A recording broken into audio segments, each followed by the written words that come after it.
E aí, cheguei. Cara, esse vídeo aqui, ele é um vídeo muito especial. Ele é um vídeo que era pra ser o vídeo número 26, mas acabou não sendo. Acabou não sendo porque eu gravei um vídeo a mais, eu já publiquei, e eu tinha gravado um vídeo a mais há muito tempo atrás. Tipo, lá pra. Quer dizer, há muito tempo atrás, né? Foi 2 dias atrás. Mas foi um vídeo que eu postei lá pra janeiro. E aí eu tive que aumentar um no. É aquele livro, aquele vídeo sobre a disciplina, risos. Então, eu peguei lá e eu adicionei, tipo, mais um em cada um, e aí esse que era o número 25 virou o número 26, então esse aqui que eu tô gravando agora, que era pra ser o 26, virou 27. Mas como eu não sou perfeccionista, eu não vou alterar a data dos vídeos, apesar de eu estar com a mesma roupa e estar gravando no mesmo dia. Não sou perfeccionista, não vou me preocupar com isso.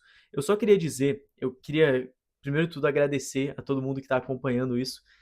Eu espero estar gerando valor pra você. Claro que não vai ser só um vídeo de agradecimento, eu vou gerar valor pra você, mas eu quero falar. Eu vou falar sobre fé no meu próximo vídeo. Sobre a fé. Porque se você prestar atenção, eu tô gravando um vídeo, 52 vídeos em pouquíssimos dias, em menos de 5 dias, e menos de 8 dias, aliás. E mesmo gravando vários vídeos em menos de 8 dias, eu tô gravando pro ano todo. Eu poderia simplesmente colocar esses vídeos como vídeos diários nos 2 primeiros meses do ano, mas eu escolhi fazer eles em modelo semanal porque eu tinha certeza que as coisas que eu ia fazer ia funcionar. E aí, eu quero falar sobre fé no próximo vídeo, porque eu precisei ter fé para fazer isso acontecer. Mas foi mais do que isso, sabe? A realidade é que eu revitalizei a minha criança interior. Quando criança, eu sofri muitos traumas por bullying e humilhação devido à minha inabilidade em algumas coisas. Principalmente no futebol, foi o lugar onde eu mais apanhei da vida. E, tipo, aí tu vai olhar e falar, nossa, apanhou da vida, nossa, coitadinho. Era criança e apanhou, meu Deus. Tipo, tanta gente passa por coisa tão pior. E eu concordo com você, muita gente passa por coisa muito pior. Só que eu não posso me basear no sofrimento alheio. Eu tenho que me basear nas crenças que me foram desenvolvidas a partir das experiências que eu tive. E você pode ter certeza que a criança que passou por coisa muito pior teve um condicionamento muito pior. Então, tipo assim, pela lógica, ela ou vai estar muito melhor que eu, ou ela vai estar muito pior que eu. Aí você fala, pô, Júlio, por que tem as duas opções? Porque é o que Nassim Taleb fala. Existem três opções de pessoas no meio do caos: as que crescem, as que quebram e as que aguentam. Então ela pode estar melhor, igual ou pior. No fim, a gente nunca vai saber. Se você é uma criança que passou por coisas piores do que eu queria dizer, eu sinto muito por você. Mas você não tem ideia do que eu passei quando criança. Você só tem ideia do parâmetro que eu tô te dando, porque eu falo as coisas menos piores que aconteceram comigo aqui na internet. Beleza? Então, por isso, eu poderia sim contar uma história aqui que te deixaria boquiaberto e você ficaria, eu não acredito que esse cara passou por isso. Mas tem coisas que eu prefiro não me expor, porque a gente não sangra em tanque de tubarões, entendeu? E aonde que eu quero chegar com isso que eu tô falando? Primeiro de tudo, precisava dar essa justificativa, porque eu sempre tive esse problema de não achar que as coisas pelas quais eu passei, as coisas com as quais eu lidei, eram boas o suficiente. E muitas vezes, mesmo fazendo coisas realmente difíceis na realidade, depois de ter crescido, eu tinha essa crença de que não era o suficiente, de que eu não tinha me esforçado o suficiente, de que para mim era mais fácil, e aí nas áreas que eu tinha talento ainda por cima, era quase impossível eu aceitar que eu tinha tido valor na conquista, porque se eu sou talentoso é minha obrigação ganhar. Então, quando eu ganhei um show de talentos lá, quando eu tinha uns 13, 14 anos, as pessoas falavam para mim, nossa, como você é talentoso. E aí eu simplesmente não sentia mais alegria em ter ganho. Porque eu pensei, se eu sou talentoso, o mínimo que eu poderia ter feito era ter ganhado. Mas, na minha infância, eu lembro que eu era muito ruim jogando bola. Tipo assim, eu era um dos piores. E ninguém nunca valorizou a minha dedicação. Porque, mano, eu era ruim, velho, mas eu era esforçado, cara. Vocês não têm ideia. Pena que os moleques ao meu redor eram muito talentosos, porque eu dava o sangue, velho. Teve dias que eu cheguei do treino e eu não conseguia subir as escadas. Eu morava no segundo andar, e daí pra eu chegar lá onde eu morava, eu tinha que subir um lance de escadas, assim. Eu não conseguia, eu tinha que ir me apoiando no corrimão e indo, tipo, meio que escorado, sabe? Eu não comia o suficiente, porque, poxa, na época a gente não tinha nem condição para pagar um nutricionista, tá ligado? Então, muita coisa aconteceu ali naquele momento e eu fui desenvolvendo uma certa crença de incapacidade. Eu fui começando a acreditar que eu não conseguia fazer as coisas. E isso foi minando aquela criança altamente dedicada. E de uns tempos pra cá, eu vim recuperando essa parada. Então eu ouso dizer que foi no início de 2024, quando eu dei um basta na minha vida e falei, eu vou mudar de cidade, eu vou meter o louco, eu vou me arriscar e de agora em diante eu vou ser diferente. E eu fui. Eu coloquei a data do basta e a data era 1 de janeiro de 2024. Então até janeiro de 2024 eu podia ser um merda. Dali em diante eu ia ter que ser um cara forte, eu ia ter que ser um cara resiliente, eu ia ter que ser um cara esforçado. E eu fui. Eu fui muito mais inclusive do que eu imaginava ser. Mas eu também falhei muito mais do que eu imaginava ser. E eu, para ser bem honesto, quando eu compartilhei esse desafio aqui, eu sabia que eu ia ganhar, eu sabia que eu ia conseguir, porque só dependia de mim. E é impossível não fazer uma coisa que só depende de mim. O que eu tive que pagar por isso? Passei parte do Natal distante das pessoas que eu amo? Passei, mas a parte mais importante do Natal estava com eles. A ceia a gente fez um dia anterior, dei sorte, mas a gente fez, passei com eles. O dia da manhã passei com eles, mas o dia da tarde também passei com eles. Agora, quando se aproximou da noite, eu podia estar lá andando de jet ski, andando de lancha, feliz da vida, mas eu também passei um pouco mal, fiquei mal da saúde, mas uma coisa não tem nada a ver com a outra.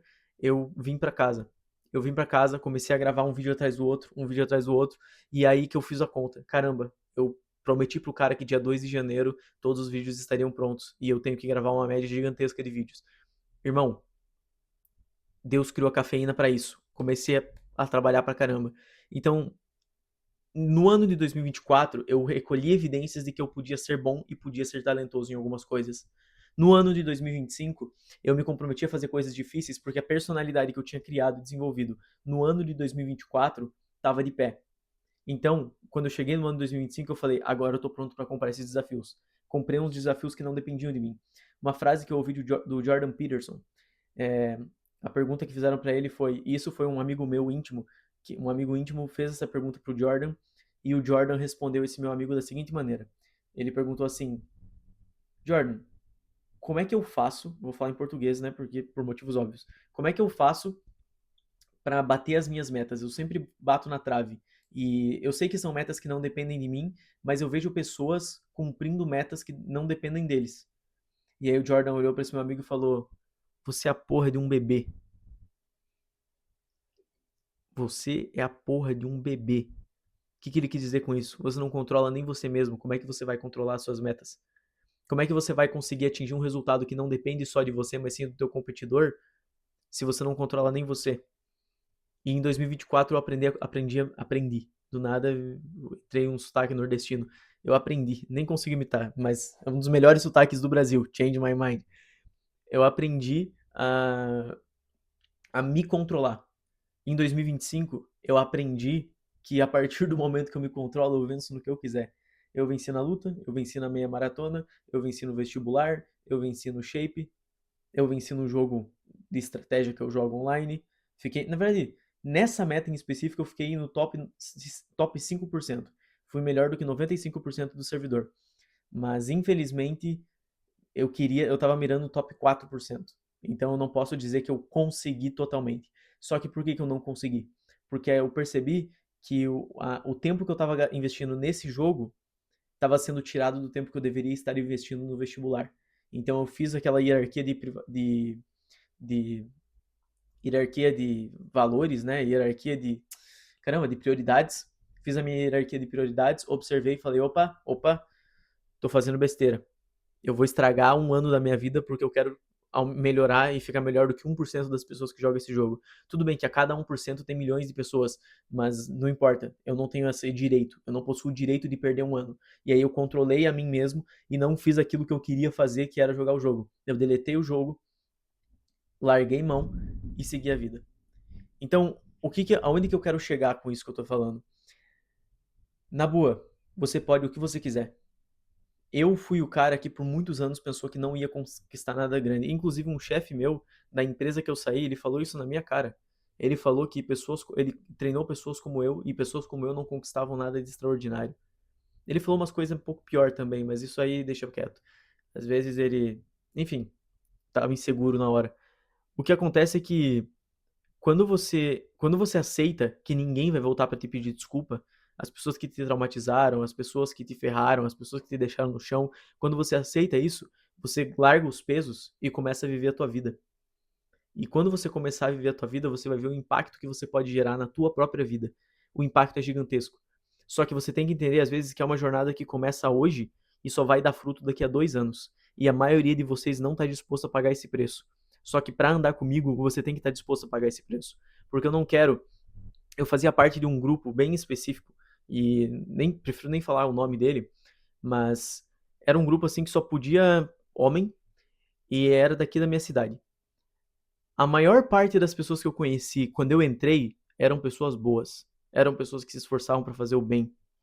Conforme o tempo foi passando, eu vi algumas maçãs podres entrando, e isso me fez sair daquele grupo. Porque a partir do momento que a maçã podre é tolerada, todo o resto do grupo fica sujo. E foi uma questão de tempo. Eu fui no outro grupo, não vou falar o nome também, por motivos óbvios, comecei a participar desse outro grupo. As pessoas desse outro grupo falavam das péssimas experiências que eles tinham tido com as pessoas do grupo 1. Então eu saí do grupo 1 e fui pro grupo 2. No grupo 2 a galera falava mal do grupo 1. Aí eu evitava falar mal, né, por uma questão de talvez lealdade, talvez eu não via sentido, pra falar bem a verdade, de falar mal. Então eu evitava. Eu falava mal entre pessoas que tinham tido a mesma experiência e estavam saindo daquele grupo.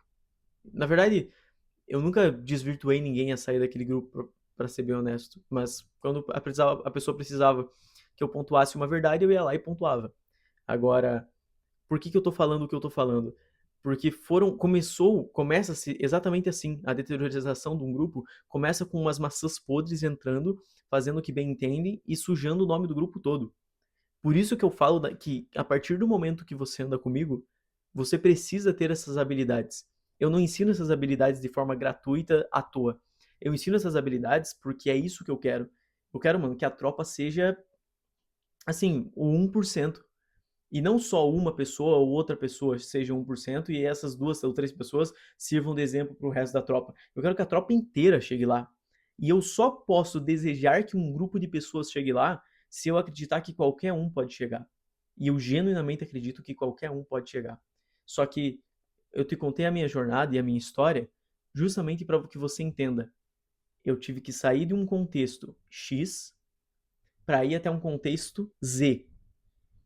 Então, eu tive que passar um ano me lapidando, me esforçando, treinando, me dedicando para ser uma pessoa melhor. Depois que eu passei um ano nessa parada, que eu comecei a ver os resultados e comecei a me sentir seguro. Comecei a me sentir bem comigo mesmo e falar, cara, se eu pôr um compromisso, eu vou bancar esse compromisso. Então, a partir de agora, eu vou fazer. E eu vou fazer muito bem feito. Então, eu comecei a me esforçar para fazer. Tem uma parada muito interessante que acontece na história de José, quando ele vai. Uma história bíblica, mas não precisa ser religioso para entender. José ele é mandado como escravo pelos próprios irmãos para o Egito. E aí ele é injustiçado e ele termina preso. E quando ele fala para um cara, olha, lembra de mim quando você sair daqui, porque ele analisou o sonho de um cara e o cara ficou muito grato por ele. O cara não lembrou. E aí, nessas horas, você pensa, caramba, velho, que desgraça. Por que Deus não fez o cara lembrar, velho? Por que Deus não fez José ser solto, já que estava num contexto injusto? E aí, conforme o tempo passou, chegou num momento em que o faraó teve um sonho muito esquisito, ninguém conseguia analisar. E aí que o cara lembrou, pô, tem tem o José lá na cadeia. Aí ele chama o José analisa o sonho do faraó, dá tudo certo, e daí ele vira governador do Egito. Então, às vezes, cara, você precisa passar um tempo na cadeia porque a tua oportunidade ela está sendo construída. Às vezes Deus está preparando uma oportunidade para você, ele está preparando algo específico para você. E assim, às vezes ele não está preparando nada. Não quero entrar numa teologia da prosperidade aqui, não é esse o meu objetivo.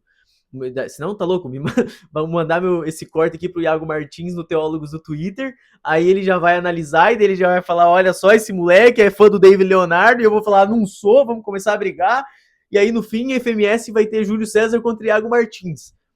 Pô, se bem que seria da hora, hein, Iago? Imagina a visibilidade que ia dar pra nós dois saindo no soco. Cara, se casar uma luta, eu luto com você mais pesado, Iago, não é problema nenhum pra mim, tá? Porque eu sei que eu sei não, né? Eu acho que você é mais alto do que eu, então você pode lutar mais pesado. Mas ó, vai se preparando, hein? Já vai treinando aí. Se o cara, tá ligado? O cara já começa a viajar aqui. Mas Eu não quero bater nessa tecla da teologia da prosperidade, não é esse o meu objetivo. O que eu quero dizer é que às vezes Deus está preparando algo para você e ele precisa que você se melhore, se aprimore antes de ficar pronto, tá ligado? Quando Deus manda a galera pro Egito, para fugir do Egito, porque basicamente depois José morre, passa um tempo, a galera começa a ser escrava no Egito e tudo mais, né? A partir daquele momento, começa a acontecer uma parada muito interessante. Deus vai libertar o povo dele do Egito. E para isso ele chama Moisés. Quando ele. Eu vou pular para parte alguns trechos aqui, né? Quando a galera sai do Egito e vai para o deserto, Deus não deixa eles ir pelo caminho X. Porque pelo caminho X tinha uma galera muito grande, muito parruda, muito forte. E ele tava com medo de que. Tava com medo, não, né? Ele sabia que a galera, os dele, sentiriam medo e voltariam pro Egito. E ele estava tão certo de que os dele voltaria para o Egito que depois de um tempo eles começam a pedir, a falar que estavam com saudades do Egito, porque lá eles eram escravos, mas pelo menos tinha algum tipo de previsibilidade. Então, eu tô falando isso porque eu não tinha ideia do que Deus tinha preparado para mim em 2025. Eu só sabia que eu queria ser uma pessoa melhor. E eu passei o ano de 2024 inteiro me ferrando, mano. Teve momentos assim onde eu tive a oportunidade de socar numa pessoa, socar assim, de ferrar uma galera, de deixar todo mundo se ferrar e que se lasque. Teve duas oportunidades assim bem específicas que eu consigo lembrar que eu não só saí sendo injustiçado, eu saí sendo injustiçado com assim, um ar de malícia, de humilhação, porque eu saí injustiçado e foi literalmente só sair, tá ligado? Não ganhei nada com isso. E eu poderia ter ganho muito, em ambos os contextos. Em um eu poderia ter ganho, em outro eu poderia ter deixado de perder. Mas não era o que um cristão faria. Então não foi o que eu fiz. E no fim, aquelas frustrações, aquelas injustiças foram muito úteis para construir a personalidade que eu tinha hoje. Até a crise de fé que eu tive de julho de 2024 até dezembro de 2024 foi útil para eu estar aqui hoje. Porque quando eu saí daquela crise de fé, eu saí meio que revigorado. Eu saí tipo, caramba, mano, então isso que é Deus. E aí, naquele momento em diante, eu só falei, cara, Deus, não quero entrar nessa crise de fé nunca mais. Então agora, toda vez que eu começo a ter um pouquinho de descrença, começo a ter um pouquinho de fé, eu já olho e penso como é que tá a minha vida devocional. Quão próximo eu tô do Criador. E é isso que eu quero que você comece a se perguntar. E na boa mesmo, se você quiser ser uma pessoa braba mesmo, uma pessoa inteligente, pelo menos a Bíblia você lê. Porque é o livro mais estudado da humanidade. Você nunca ter lido esse livro é tipo assim, bizarro.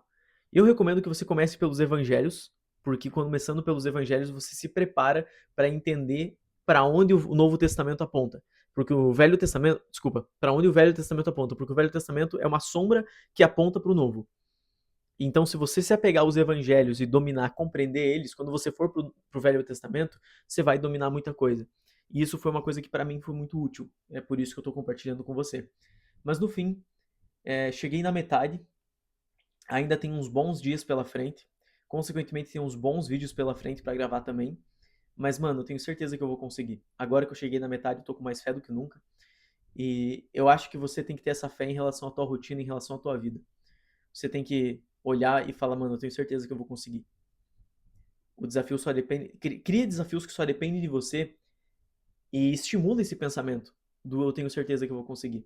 Eu tenho certeza agora que isso vai ajudar muito a tua autoconfiança e, consequentemente, vai aumentar agressivamente a tua fé em você mesmo, que é uma coisa muito importante para você ter, principalmente se você for homem.